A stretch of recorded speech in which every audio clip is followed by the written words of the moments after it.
فیضان صاحب بہت شکریہ، آپ نے ہمارے لیے وقت نکالا۔ حماس جنگ بندی کے لیے ہونے والے مذاکرات میں مکمل جنگ بندی پر زور دے رہی ہے، مغویوں کو چھوڑنے کے لیے بھی تیار ہے، لیکن اسرائیل کی شرائط یعنی غزہ سے اپنے اہم لیڈروں کو نکالنے کے لیے تیار نہیں۔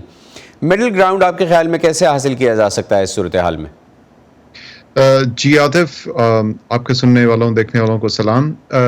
دیکھیے، جب تک دونوں پارٹیاں جو ہیں وہ کسی جگہ نہیں پہنچیں گی تو کوئی راستہ نہیں نکل سکتا۔ اس میں جیسے آپ کو معلوم ہے، ایجپٹ نے، یورپین یونین نے، سب نے جو ہے وہ پیس پرپوزلز دی ہیں،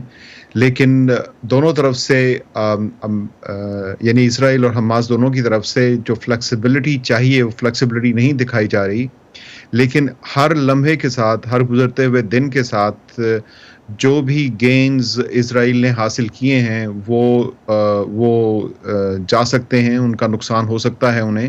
اور یہ بات ان کو اس وقت باور نہیں ہو رہی، کیونکہ دنیا میں جو رد عمل ہے، جو دنیا میں ان کا جو امیج ہے وہ بہت بری طرح خراب ہو چکا ہے،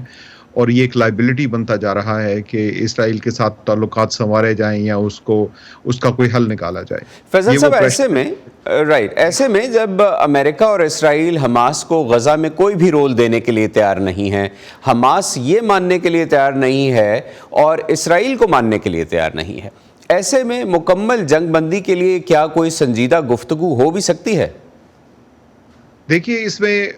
حماس جو ہے وہ اس بات پر مصر اس لیے ہے کہ اس کو پتا ہے کہ جس حد تک سوچ فلسطینیوں میں جا چکی ہے اس جنگ کے بعد، تو اگر وہ اپنا پولیٹیکل پوزیشن جو ہے یا سیاسی جگہ جو ہے اس کو چھوڑ دیتے ہیں کہ جس میں وہ اسرائیل کو تسلیم نہیں کرتے، تو ان کی ریلیونس ختم ہو جاتی ہے اس طریقے سے۔ لیکن اگر ایک آرگنائزیشن یا ایک تنظیم جو ہے وہ کسی ملک کے ساتھ برسر پیکار ہے، تو یہ اس بات کا ثبوت ہے کہ اس کو کوئی چیز سمجھتی ہیں تو برسر پیکار ہیں، لیکن وہ چاہتی ہیں کہ اپنے آپ کو جو فلسطینی اتھارٹی ہے پریزیڈنٹ عباس سے، تاکہ ان سے مختلف ایک الٹرنیٹو دے سکیں۔ اور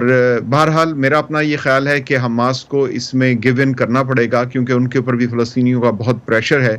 لیکن جو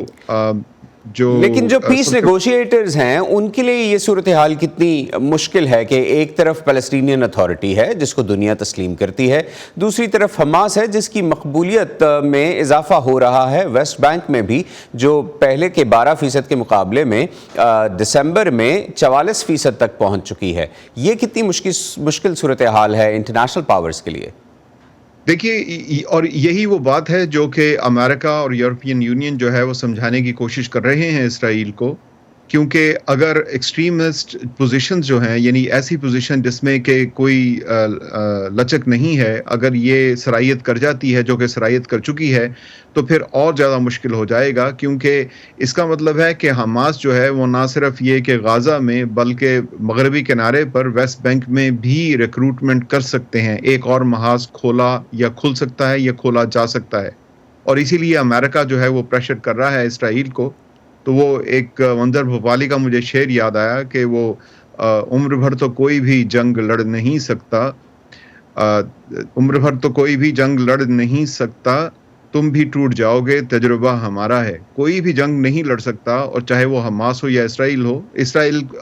حماس جو ہے اگر وہ ایک جگہ ہار رہا ہے، کہہ رہے ہیں کہ جنگ کو ختم ہی ہونا ہوگا۔ ذرا امریکہ میں جو اس جنگ کا امپیکٹ ہے اس پر بھی بات کرتے ہیں۔ اس سال نومبر میں ہونے والے انتخابات کی مہم باقاعدہ شروع ہو چکی ہے۔ بائیڈن انتظامیہ کے لیے الیکشن سے پہلے اسرائیل حماس جنگ کے خاتمے کا معاملہ کتنا اہم ہو سکتا ہے؟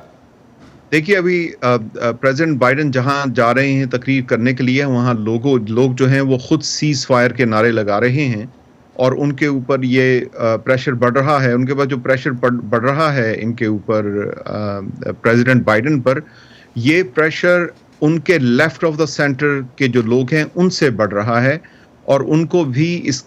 وہ اس وقت سخت مجبوری کی حالت میں، وہ کیونکہ ایک طرف تو ان کو ڈونلڈ ٹرمپ کا چیلنج ہے، اور دوسری طرف یہ کہ ان کے اپنے حلقے جو ہیں، وہ لوگ جنہوں نے انہیں سپورٹ کیا ہے، ان کی طرف سے پریشر آ رہا ہے کہ وہ اس کا کوئی حل نکالیں۔